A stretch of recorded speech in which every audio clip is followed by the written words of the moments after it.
Hey, Mark, thank you for coming in today. You've been executing and making so many global contributions that are significant across the board in innovation and your writing and your speaking and helping companies grow and investing in startups that, attaining unicorn status. I mean, you name it, you do everything. And it's just tremendous. And I was reflecting, we go back, I think, like more than 10 years and helping countries get to first place ranking, working with their ministers and their leaders of telecom companies and things like that. And we were able to do that. And also founding the first CXO World Forums and things like that. And you got all of these bestsellers, and you kindly asked me if I could write little comments for your bestsellers, and also bring in some leaders to write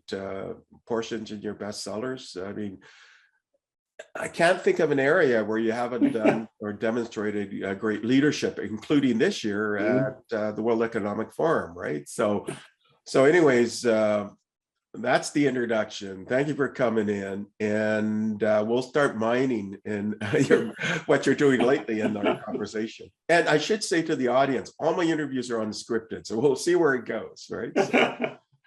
Stephen, thank you. It's such a pleasure and honor to be with you today. I'm really excited, and I can tell you over the last decade, the work we have done together, the doors opening up, I think have been really tremendous experiences. And I think being able, as you just said, going back and say, well, there's a lot of positive impact we had together. And I'm so glad and thankful that I can support you. And so many of the great things you're doing with the UN and the IT communities globally, I think there's so much opportunity here. And I'm just really thankful that I can be a small part of supporting it. So Mark, traditionally, and because we've done past interviews, I won't ask questions like what are some inflection points in your life. I'll just get the audience to kind of search for your name and my name for past interviews, and we've done that. We talked about things that created transformation in you, and we talked about things you've done over the years. So let's focus on today and going forward. Now, you're the co-founder of this CodexDF. Yeah. CodexDF. So tell me why you're not in your 20s anymore, right? And you have so much success. You're high net worth. It's not like you need the money, and yet you decided to co-found and be the CEO of a new company, and that's a lot of commitment. So tell me more about CodexDF and why you did it, and what you hope to do with this company. Happy to do that, Stephen. Yes, and it's actually a quite interesting story. As you remember, I'm always been on the cutting edge of technology. So when this whole blockchain thing started, I was investigating for many years. And then since 2014-15, I'm quite active in the community, helping to bring people together. As you mentioned, investing, connecting, advising on a lot of different projects, and trying to move forward, seeing the potential that this technology can bring to really unlock a big chunk of the human economic potential that we have in the world that has been locked so far. And I think being able to give them access to financial tools, things like even like bank accounts, starts with bank accounts and identity on one side, but even insurance products, loan products, all of those things that are possible for people that traditionally are excluded from that kind of world. I think that really started my interest and the fascination about it. So I've been in this space for quite a while. And as you know, I'm also the traditional investor. So I'm a member of the Alliance of Angels here in Seattle. Bill Gates' father founded that many years ago to help startups north of California. So I've been an active angel investor for over a decade, met on the board of a bunch of different funds and advisories. So as the reputation of, if I want to know something about Bitcoin and Ethereum and blockchain, go ask Mark. That happened over the last few years. So people came to me. And of course, I'm always happy to share, I'm excited about new things and I'm trying to connect them, see what's possible. So about 3.5 years ago, the pressure of my friends said, hey, take my money and help me to invest it became so large that we, between my friend Eyal Granit and Peter Weiss, we founded a little investor group, some people would call it a fund, that helped our friends to put their traditional assets or funds, fiat money, into the crypto market. Was intended to run until the end of 2021. So we raised the money, we invested it together, and we realized a 5.6 times gain for our investors. So you can imagine everybody was very, very happy with that kind of return in less than 2 years.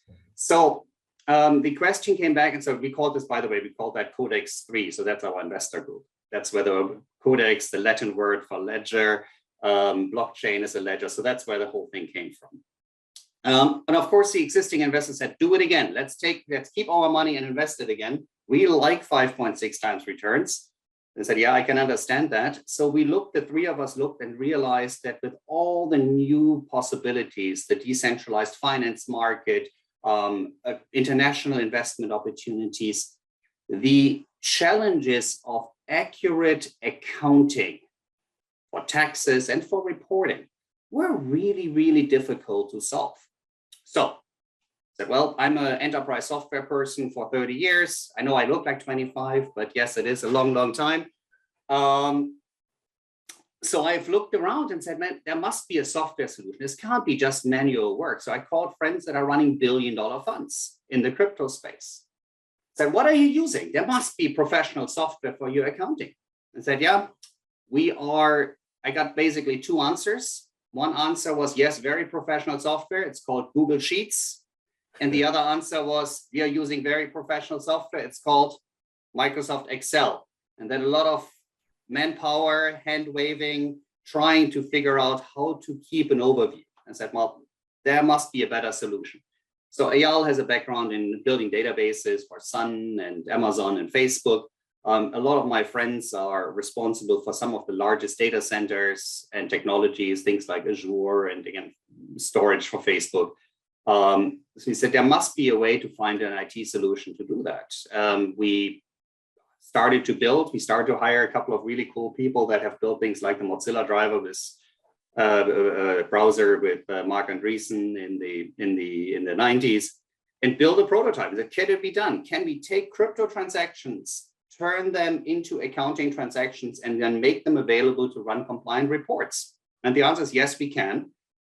We designed with our team an enterprise approach of how to build the right security infrastructure, end-to-end traceability from raw data to final reports that would then fulfill the requirements of large accounting firms, auditing firms like E&Y, KPMG, and really started from the very beginning to design the solution for the high-end enterprises. With that approach, went to friends, said we're going to build CodexDF, the enterprise accounting software for crypto. Got initial funding and are building a world-class team right now that is keep building. We have a functioning beta, a functioning demo, which we launched in Davos to show to existing and new investors and clients. Our wait list of customers gets longer and longer. So those are the largest investors in the crypto space that are focusing on accountability and compliance. And we are moving ahead. We are very excited to get into the market, and I think we have now the first customers onboarding in the fall of 2022. So hopefully we can work on our wait list of customers as quickly as possible to get everybody access to this kind of tool. So Mark, I mean, the whole crypto space is controversial now too, right? I mean, there's definitely regulation coming across the world, and you've seen the valuations drop considerably globally, and so what's your sort of reaction to that? And regulation will happen. More and more regulation will happen, right? So very much so. Let's talk about regulation in a second, because that's a much more interesting topic, I think, of where we're going. Fluctuation in the crypto market since the beginning, we have seen ups and downs. And somebody very early told me, if you cannot stomach 80% drops, you don't deserve 800% gains. So with that attitude, I have done reasonably well in that space and not losing too much sleep. But those fluctuations are just normal. It's a very early market, and people playing games, leveraging, that of course creates crash opportunities over and over. And yes, right now we're in another bear market. Will it last another 2 months, another 2 years? Who knows? But I think as long as people like I believe the crypto space will endure and will be there, I'm not too worried about what the price is today or tomorrow. But I'm not a short-term trader. But our customers, some of our customers are. And they want to make sure they are manage their transactions. Some of them have hundreds of thousands of transactions, even on a weekly or monthly basis. So there is no way to manually even manage these things anymore. And they need software, professional software solutions. That's what CodexDF is going to be. You asked a really good point about regulation. I was just at the Point Zero conference in Zurich. That's the first time the Swiss government and the Singaporean government came together with the heads of regulatory and compliance for some of the largest crypto organizations. You had there Coinbase, you had Binance, including their CEO, CZ was there. You had Bitstamp, Crypto.com. They all came to Zurich to have the conversation. What should regulatory investment focused, unlocking of the potential focus also, regulation should look like.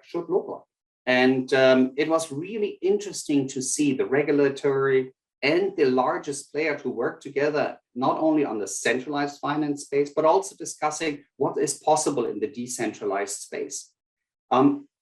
One of the key takeaways, though, I think was really the Singaporean government was quite clear. The regulator on stage was even saying this. Yeah, I would summarize it as crypto and blockchain technology are not going away. They are an essential building block for the financial system of the future. There's no question about it that financial industry needs to be faster, needs to be more transparent, and blockchain technology is a key building block. And we said Singapore wants to be the place, or at least one of the key places in the world for companies in that space to build the technology and the infrastructure for the global financial system. But they were also very clear and said, we do not want our citizens, our retail investors, being speculating in a market that can go up 800%, but down 80% as well. We do not want them to put their retirement money in that space because civil unrest is one of the key concerns. I mean, the Chinese have seen it as well. That's why they blocked it. The stability in society is more important than short-term potential gains for few. So I think the governments have becoming more and more clear. They said, there is a very important technology, very big potential. We want to make sure we provide clear regulations to do that and then engage. And that's, Stephen, at CodexDF, what we have seen since we started this journey in December 2021. All the organizations that are working with the regulators, the lobbying organizations, the consulting organizations, the services advisors that are trying to understand regulators of how crypto can move forward are very, very positive in supporting an approach that provides the data to be compliant, to provide insights, to be able to show very clearly what capital gains look like, where assets are actually stored, to provide transparency. So we are invited to all of those conversations as CodexDF, and I'm very proud and humbled actually to be part of those conversations. Well, it'll be interesting to track this, right? And I think the reality is that countries will go to these digital mechanisms for currency overall, and you can see maybe some of the trends going in that direction. And the increasing digital transformation that's going around the world, that's been around for quite a number of years and just been accelerated over the last 3 years. This idea of the metaverse, which has been around for over 3 decades, but it's got a word attached to it, but really it's this confluence of all of these technologies, and increasingly there's going to be more and more penetration of which blockchain and NFTs are part of that solution, and DAOs, the sort of decentralized autonomous organization concepts, are embedded in some of the work that's occurring in the metaverse, and Web3 is about incorporating some of this. So you can see some of the trends, but there's going to be chaos or some chaotic aspects as we go through this. And so how do you plan to stay above the chaos when you get, and so that you don't get swept into that chaos? We think, of course, in every new technology environment, there are innovators and there are companies that are trying their best, and then they are disappearing, and projects that are disappearing, that's for sure. We at CodexDF, we think we are providing not only the picks and shovels for the crypto industry, but more like the bulldozers and the big digging equipment, so really industrial equipment to be effective in that space. So as long as there is crypto trading happening, there will be a space for CodexDF. People will need to account for the crypto assets. They will need to account for the NFTs, the non-fungible tokens that currently representing mostly art, but could represent any kind of property or property rights potentially in the not so far future. So all of these things need to be accounted for, and there need to be professional tools to do this. And as there's an SAP for the global manufacturing industry, we think there's a CodexDF for the crypto industry. So I think we are positioned quite well for the long-term journey. And again, I think our philosophy is to help the industry to do the right thing. I think you mentioned, I'm going to go back to your earlier question. There was another interesting point I think you mentioned.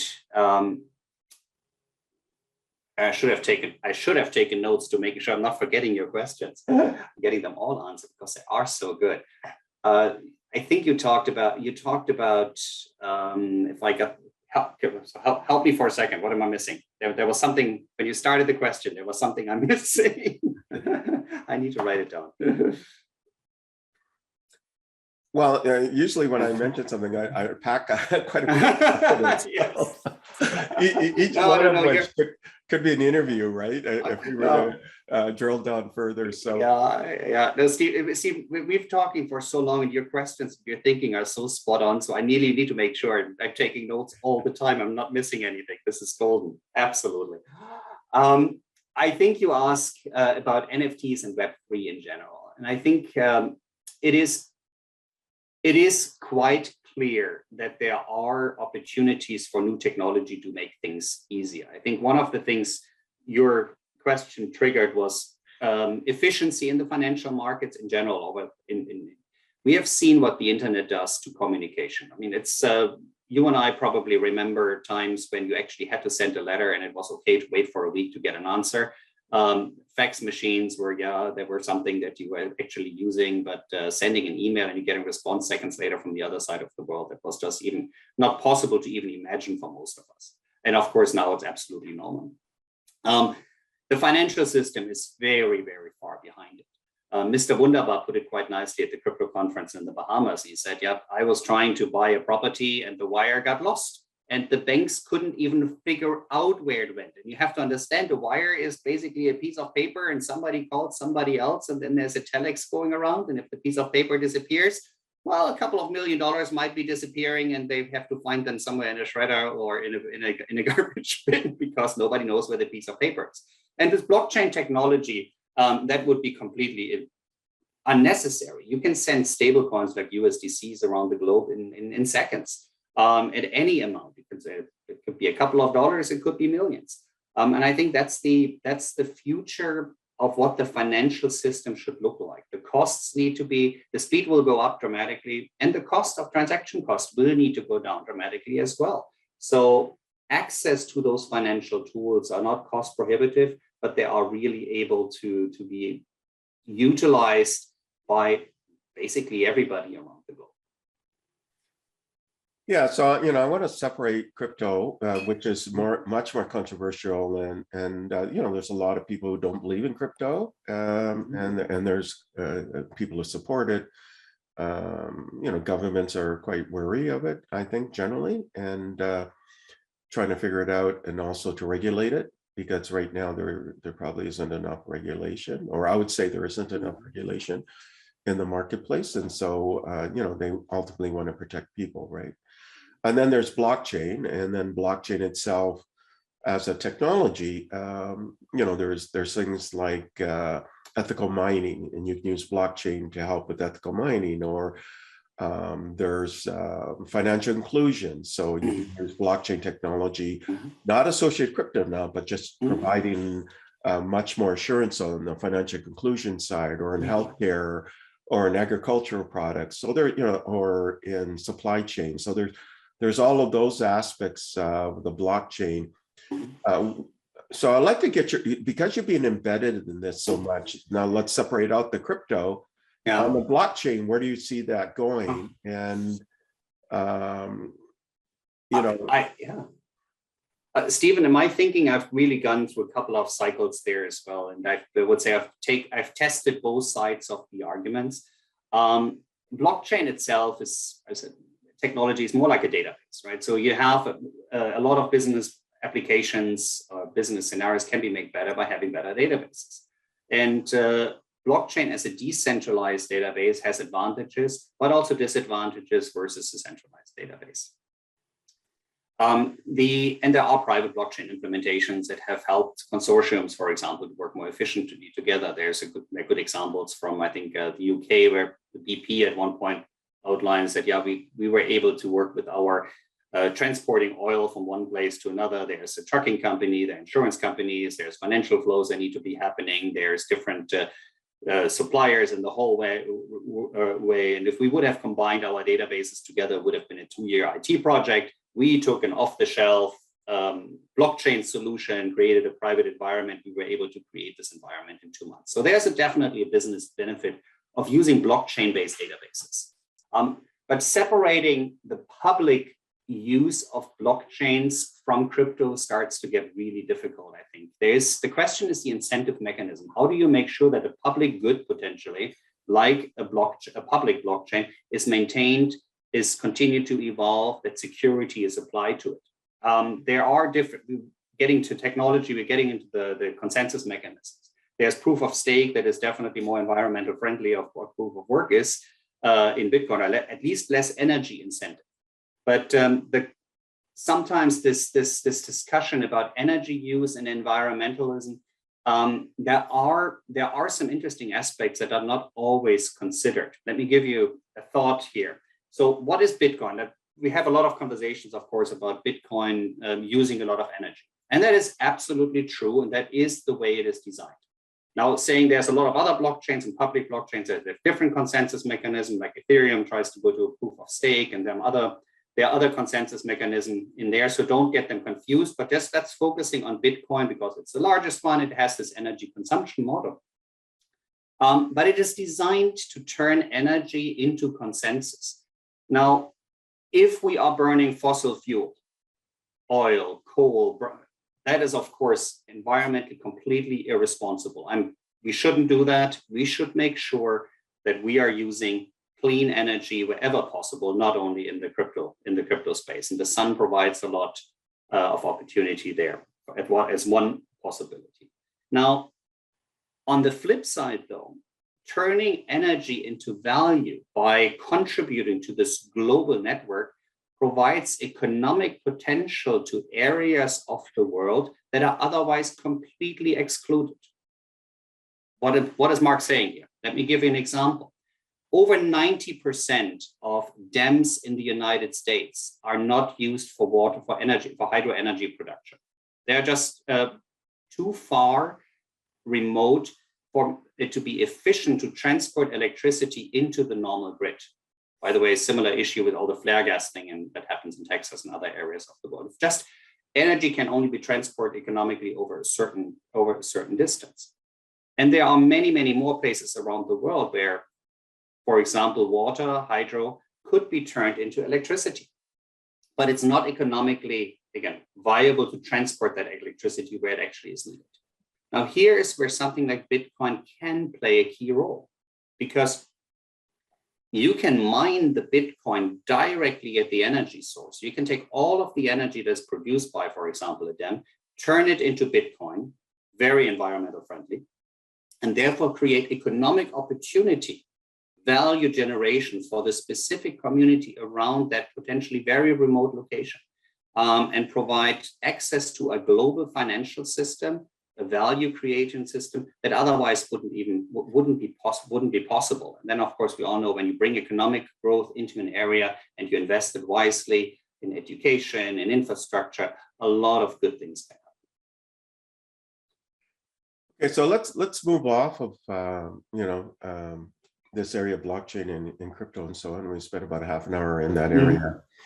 Let's talk about what are some of the other trends that you're tracking, or do you have time in the marketplace? Because you're in this new company, and I know when you do a new company, because I'm an investor, it takes a lot of time, right? So it definitely changed my life. Absolutely, Stephen, you're right. I would say, well, for 12 years, I was very interested in a vast variety of areas and had a lot of time to go to interesting events globally and learn as well, both virtually, of course, over the last few years, but also physically, and share.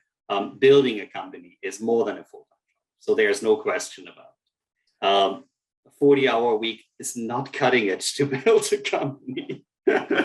Now, having said that, I can't switch off my brain. Like you are super interested in so many things, and your area of interest grow every time we talk, and positive impact. So I'm quite there with you. It's really hard and there are so many interesting things happening. I think as societies, where are we moving?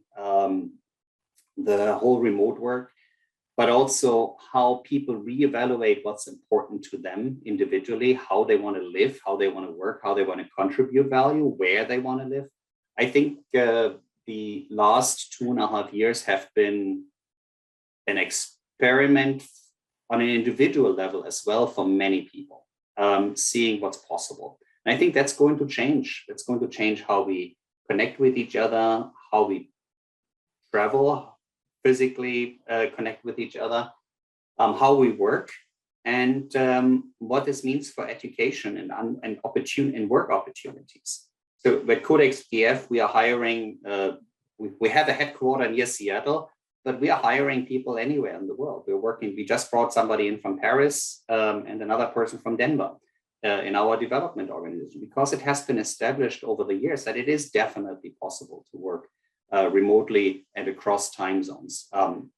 So the new areas of work, I think this will be very interesting for individuals as well as organizations on how to leverage those things. So that's definitely one area I'm thinking a lot about.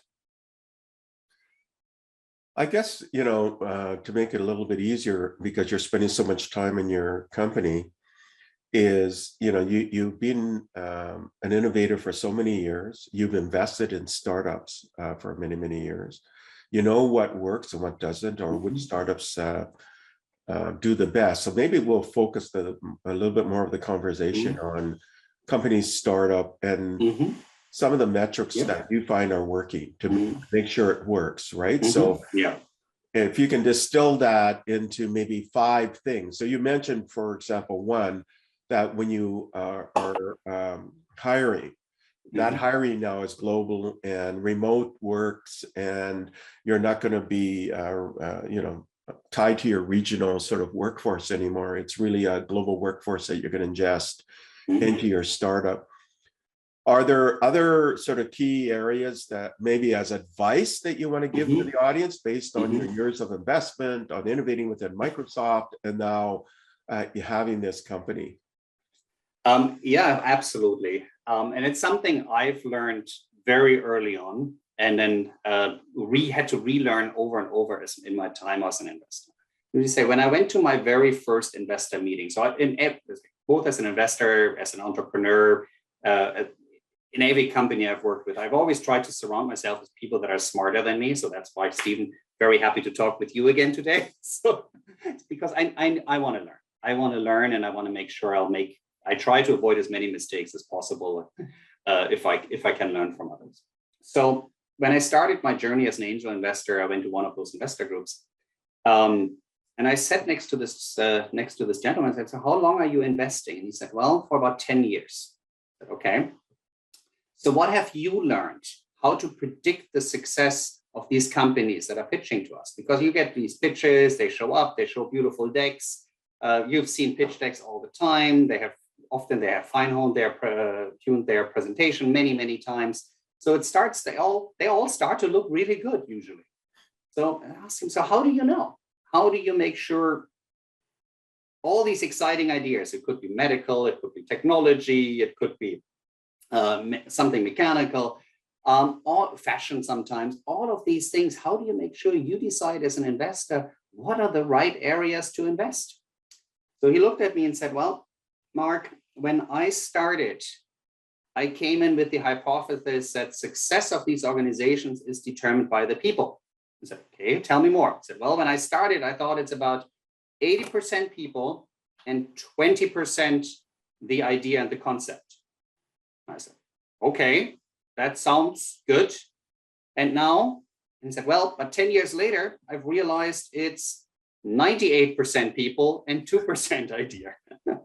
And as hard as it is actually, every time I ignored this, that's usually when I lost money as an investor, when I got too excited about an idea and the potential, but didn't look or overlooked challenges that were in the leadership team and how the organizations were built. That's often when investments didn't go well. So I think what's really important is to making sure that you find, as an entrepreneur, you find core people you can work with, ideally co-founders, that you already know how to work with, that they are complementing your strengths and weaknesses in a way that builds a much better organization, and then build diverse teams around it. And I think with that winning team combination, the chances of success and the chances of raising funding are much easier. And I think that has been proven, at least to my investment career, over and over. And for CodexDF, we started with 3 friends that basically had worked together for 2.5 years with the fund, and knew the good, the bad, the ugly about each other. And it was really a huge head start for us to build an organization, because we kind of already knew how to work together, and our ecosystem knew what to count us, where our individual strengths and weaknesses were as well. So they trusted us that we have the capability as a team to hire, to grow. And as an investor, that's what I look at it on the other side as well. Of course, Stephen, there has to be a market fit. There has to be a need. There has to be the right technology approach and understanding. All of those things are absolutely critical. And in every due diligence, we go in, we look at the pieces, we make sure that the financials make sense, right? So if somebody can be as visionary as possible, if their books are not clean, it doesn't help to run a business. There's some basic stuff that just needs to be in place. But at the end of the day, it always comes back to the people. Yeah, I mean, I agree, but there's generational aspects too, right? I mean, you have Generation Y, which is what, 1981-ish to about 1996. You have Generation Z, the millennials, which are about 1997 to about 2012, and then you have that Alpha generation post 2012. But I was talking to a colleague recently, and he shared some anecdotal information. He indicated he attended a private event with some really top experts, but he indicated that the sort of the attitude or the culture of Alpha generation, Generation Z, which is 1997 to 2012, but Alpha is 2012 forward, and perhaps even Generation Y, which is 1981 to 1997, but particularly 1997 and onwards. It's different. And the difference is money is not the main factor as a motivator. Balance in life is a big factor, a motivator. Addressing some of the big challenges in a meaningful way it tends to be more of a factor.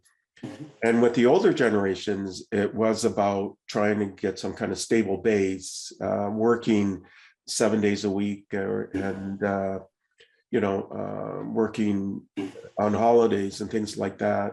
Whereas with the new generation, the family, the friends, that aspect, life balance, having peace and balance in one's life and wellness is probably more important than these other aspects. So, you've created a company, but you're in this program or this new generation and new kinds of thinking.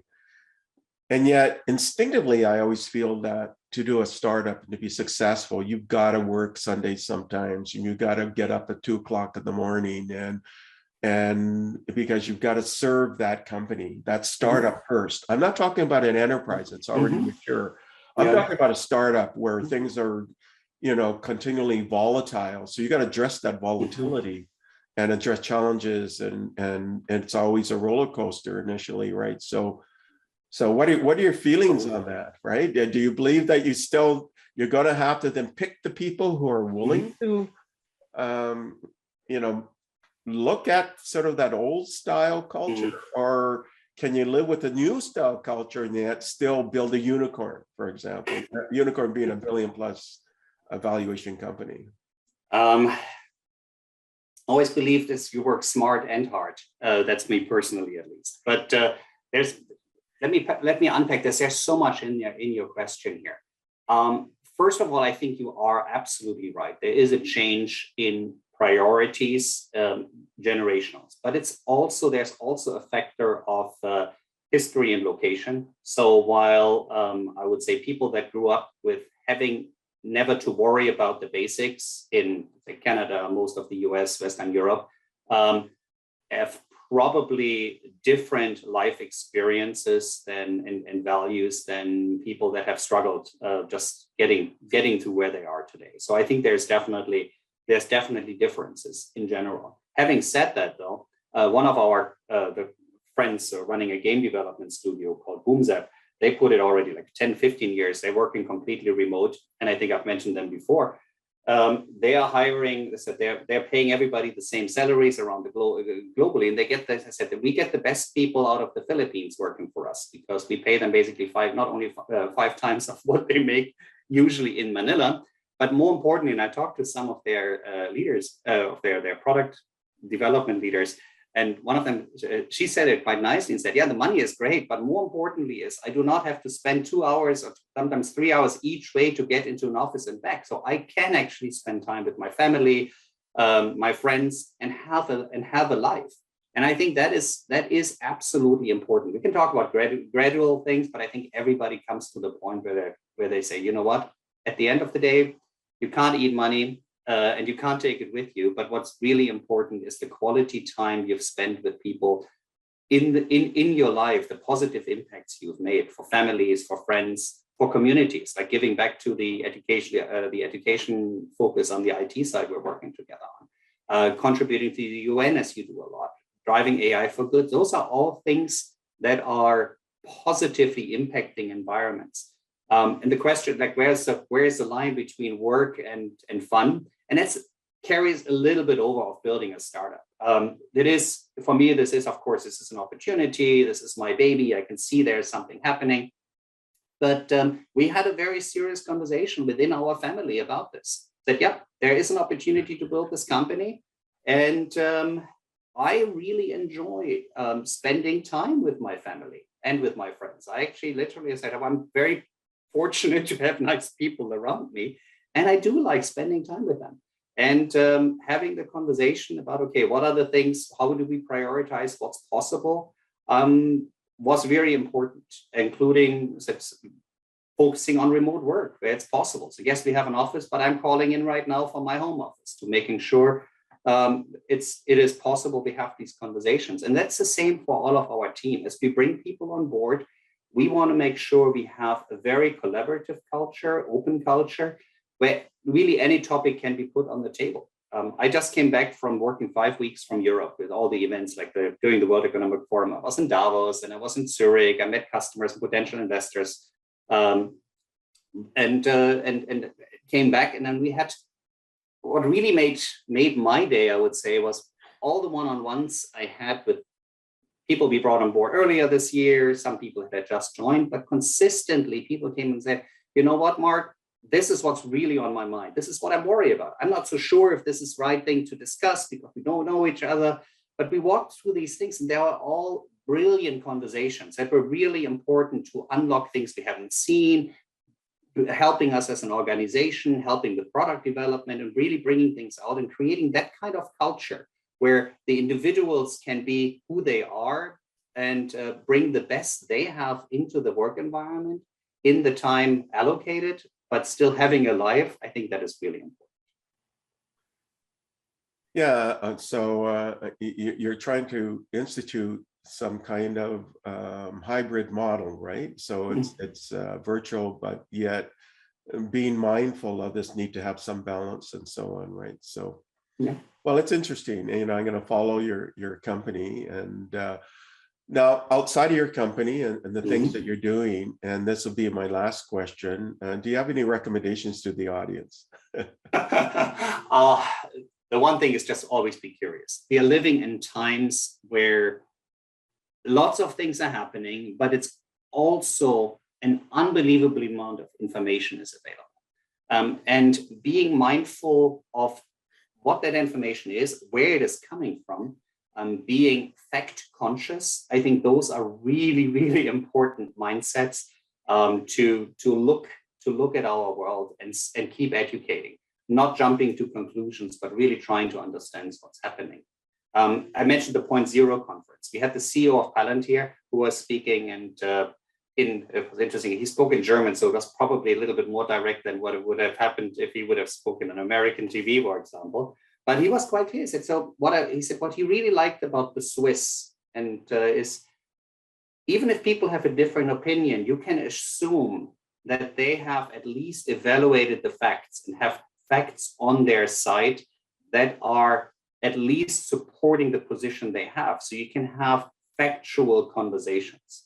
And unfortunately, in many other areas, that has been fallen by the wayside. It's more important to talk and to claim things than actually having looked at the basics of underlying information and really analyzing what's happening and being willing to change one's mind as we learn new information and new facts that are coming to light. And I think that's in every aspect of life, extremely critical. To keep learning, to keep questioning. It is hard work. It's not easy. It's sometimes it is so much easier just to repeat a position, but questioning yourself, questioning the environments, questioning information you have, and trying to really deeply understand and then try to make the right decisions. I think that is essential. It is essential to make sure you find trusted sources, people who are sharing their thoughts, including their mistakes, and being able to engage in our world on a global level and understanding all these pictures and how they come together. And again, that's coming with education, ongoing education in all aspects in the IT world, but also in all other areas of our life is absolutely essential. I just want to kind of distill what you're saying from my perspective. So what I'm hearing is, spend some time, and I even do this personally. I probably read about 3-4 hours a day.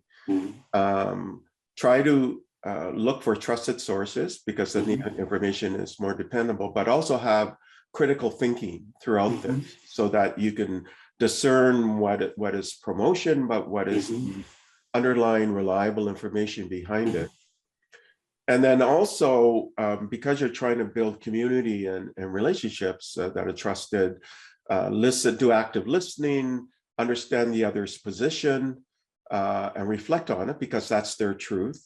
And then I'll expand that, find some common areas of understanding. And then if you want to work with people, then you can co-create, providing there's that active listening, understanding their truth, their positioning, and finding areas of common ground.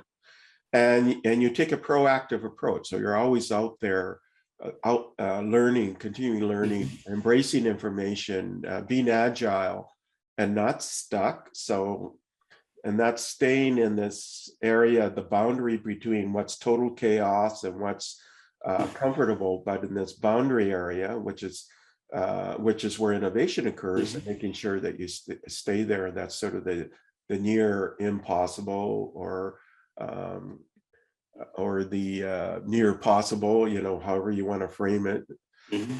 So that's what I'm distilling from your recommendation to the audience, and that's how you stay current and relevant, and you can mitigate risk as well, because there's so much volatility in the world today. So no, Stephen, you're absolutely right. Thank you for the summary. I think it is of course hard work, but it can be so rewarding to have your mind stimulated all the time. So it's a fun way to be. So Mark, again, thank you for coming in. I've always enjoyed our engagement, our trips, helping countries and companies and different innovation groups. And, I got this Microsoft Award yesterday, but I've expanded on my original sort of blog that I posted on LinkedIn. And I mentioned, helping these 100 CEOs. And we introduced so many things to them over a number of years, right? 10 years into the future. But the audience doesn't know, as I reached out and said, would you, I invite you in to be one of the advisors to this group. And of course, you did a tremendous job over a number of years, and also some of the conferences and so on. So, you're definitely innovative. You're definitely a change maker, but you execute, which is really important. You don't just talk, you actually do something, right? Well, that's so much fun. But as you said, Stephen, it was so nice when I set up Microsoft connects us both, and I think when Graham made the original introduction between us, I was like, wow, this is Stephen is such a fascinating person. And since we've met the first time, went on the first couple of events and trips together, and I've been learning so much from you. So I'm really thankful for all of those opportunities, for sure, Stephen. Yeah, but it's mutual, right? So we're co-creating together, and this mutual learning and absorbing and becoming better people as a result, right? So very. At least I'm trying. You are succeeding. I'm trying. So maybe have one more question. You've written all of these bestsellers. Do you have another book in mind? But I guess it's got to be after the company, right? So no, not right now. I think we have 3 books out. I contributed a bunch of other ones. On my list of priorities, that's not making it anymore right now. Well, thank you again. You should never say never, right? I might get bored in 5 or 6 years. Who knows? Well, yeah, it's sort of another book to for the marketplace, and your books are so transformational, right? They're great, really innovative. In fact, they still hold up today. The ones you've written in the past.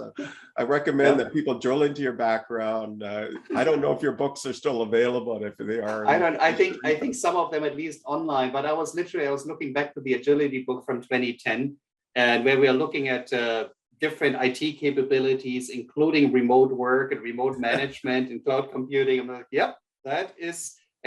As a blueprint, a lot of these things still hold up. So definitely. Yeah, that's 12 years ago, right? Yes, exactly. It feels like an eternity. But yes, for some organizations, they're still at the beginning of their journey, and it actually makes sense. So, yep, this is what it looked like. Yeah. And I'll see you in a few weeks at our Global Industry Council meeting. So we're both sit on this thing called the Global Industry Council. So let's see. I'm looking forward. Stephen, it's an absolute pleasure. Thank you so much for having me, and all the best. Take care. Take care. Thank you for listening to the Brand Called You videocast and podcast, a platform that brings you knowledge, experience, and wisdom of hundreds of successful individuals from around the world. Do visit our website www.tbcy.in to watch and listen to the stories of many more individuals. You can also follow us on YouTube, Facebook, Instagram, and Twitter. Just search for the Brand Called You.